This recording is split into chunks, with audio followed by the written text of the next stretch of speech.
Welcome to my channel, or welcome back to my channel. I'm OZ Hall. Today we're going to be looking at the Behringer ARP 2500 basic patch points, and we're going to show you how to patch all those into a subtractive voice. But first we want to look at the sequencer wiring, because we're going to be using the 1027 sequencer as our control for this subtractive voice. We have 3 rows of the sequencer and 3 outputs. These are 0 to 10 volt outputs, and they need to be attenuated so that it's easy to tune in a more restricted range, like a 2-octave range.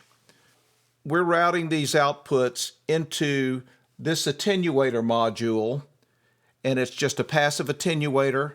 We're taking output number 2 from the green channel and routing it into the Doepfer A156 dual quantizer. We're taking that quantizer output, which is in white here, and we're putting it into this multiple, which will serve as our control voltage for the 2500 voice. We're taking the clock output from the 1027 sequencer and routing that into the lower half of the multiple, and that will provide the gate for the system. Now let's look at the patching for the rest of this subtractive voice. We take the keyboard CV, which is in white here, and route it into the keyboard input of each of the 3 oscillators. We take the gate, which is in green, and route it to the 1033 dual envelope generator. We take the output of oscillators 2 and 3 in black and then route them into the FiltAmp inputs A and B, and they will be attenuated by these 2 controls and mixed for the audio input. We're taking the output of the FiltAmp in orange, routing it to the output mixer on the 2600, which is above this cabinet. We have 2 envelope outputs, left and right, and we're routing them into CV1 and CV2.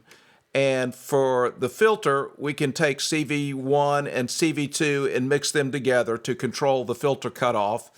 For the VCA, we can take those same 2 signals and mix them to control the VCA. One other wire is this blue wire, which is being used to control the gate width on the 1027 clock. We have VCO1 in low frequency mode, and we're using it for the modulation of the gate width, and we can either use that external modulation or flip the switch to the right and use this knob to control the gate width. So that's the basic wiring for a simple subtractive voice. Now let's look at a little bit more detail of some of the controls on these modules that we're using. Let's see how this gate width control actually works. First, we will start the sequencer and we'll manually change the gate width.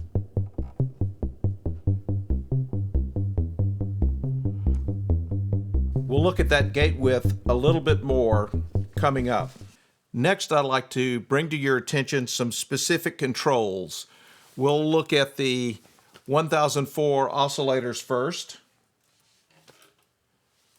And we have an enable switch here that will cut off the oscillator. And in order to hear that, we're going to open up the filter and the amplifier, and now we've shut off this oscillator. We're hearing only one oscillator. This is very handy for tuning. The other thing I wanted to show you is the different waveforms, and this is the pulse waveform, sine, triangle, square, sawtooth, and pulse. And we'll re-enable this oscillator. Also, there's a range switch. Let me go ahead and close that.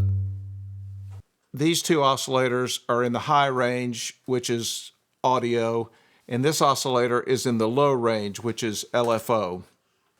I've just demonstrated these two controls to open the filter and the amplifier manually. Let's review the three mixers that are built into this FiltAmp module.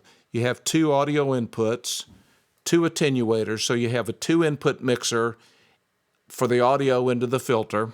You have two control voltage inputs plus a keyboard input, and you actually have a three-input mixer into the filter. This is the attenuator for the keyboard input. This is the attenuator for CV1. This is the attenuator for CV2. These same two controls can be mixed here to control the VCA. Now let's take a look at the 1033 envelope generator. The very first control is a gate delay time control. On the right envelope generator, we have a 0 value for this time control, so there is no delay. On the left, we do have a delay, and what that's going to do is create something of an echo.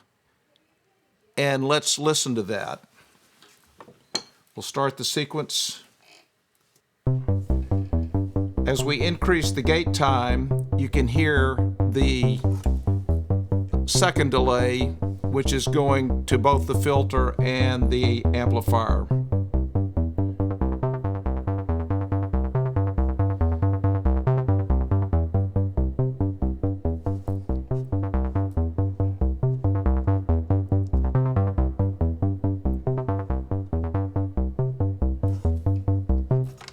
That's fun. So, putting this all together, we have a subtractive voice. We have control of the gate width coming out of the 1027 sequencer. We've got a delayed second envelope, which is creating an echo. Now let's revisit the control of the gate width from oscillator 1. So we will start this sequence again.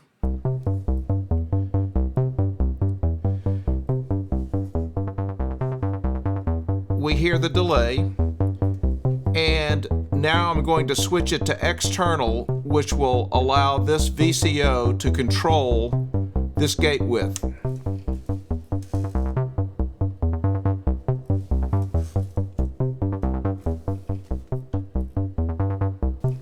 So there you have the basic patch points for the ARP 2500. I hope you enjoyed it. Thanks for watching up to this point.